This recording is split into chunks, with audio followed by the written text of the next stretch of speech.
Okay, this is Mark again. Now I need to reflow it. Normally what you would do is you would throw it in these fancy ovens that take it up to proper temperatures, get right over the melting point of solder, does it all automatically, everything is great, handles it all, but you don't get to see anything. So I've got a hot air pencil.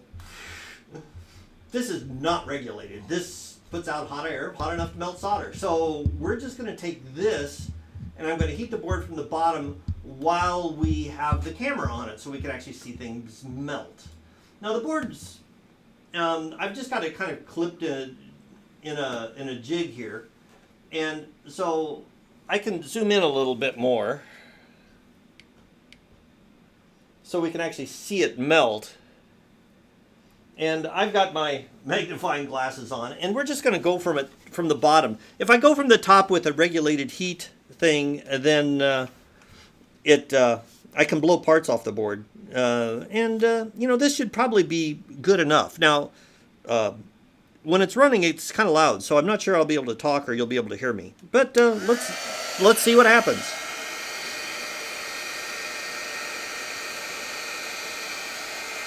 And I keep moving the hot air underneath it, moving it around.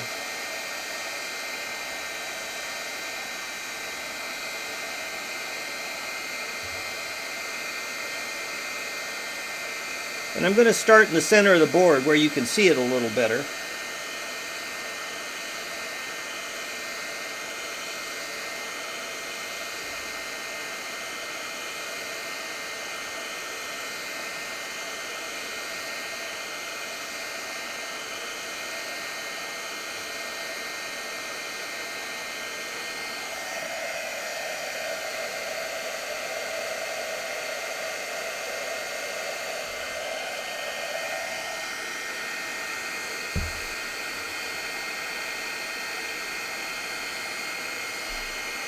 I don't see anything moving yet. At first, you can see the flux gets a little more liquid. And solder paste is nothing but little balls of solder in flux, so we'll see how that goes.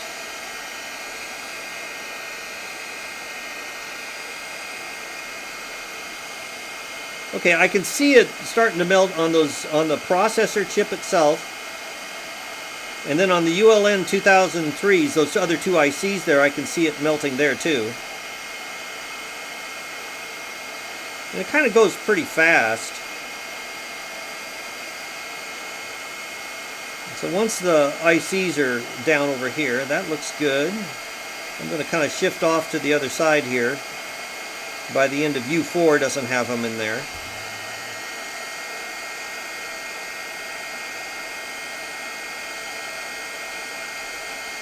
I'm going to zoom out a little bit for you.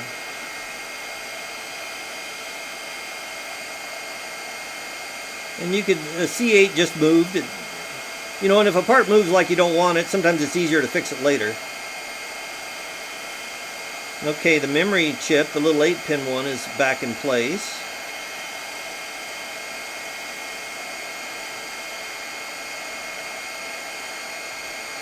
R9 and R10 look good. D3 looks good. D2 is still a little fuzzy and the switch isn't right yet. Okay, there's the switch. That's all melted down now. So let me go back to the other side and we can get the regulators and we can take a look at the other stuff here.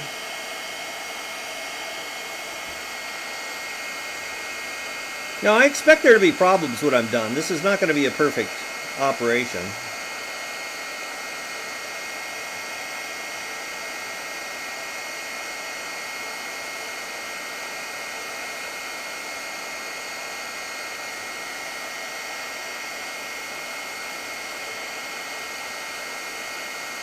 I see the USB connector contacts are starting to melt. They're all shorted together still. Let's see if that'll clear up. Not looking too bad. Yeah, that's not looking bad. As I said, I'll probably have to clear up a couple of things. Okay. Yeah, that's looking pretty good.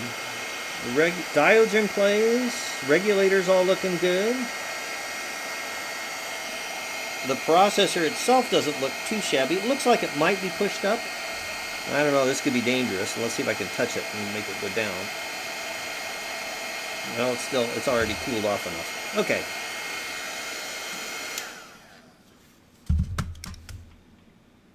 So that doesn't look too bad. I can see lots of shorted parts. We'll take it under the microscope as soon as it cools off here. Enough for me to touch it.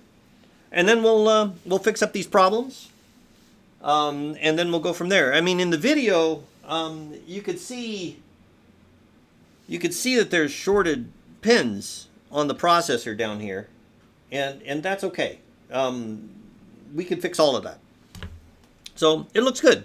I'm going to stop the video, let it cool down, and then take a look under the microscope.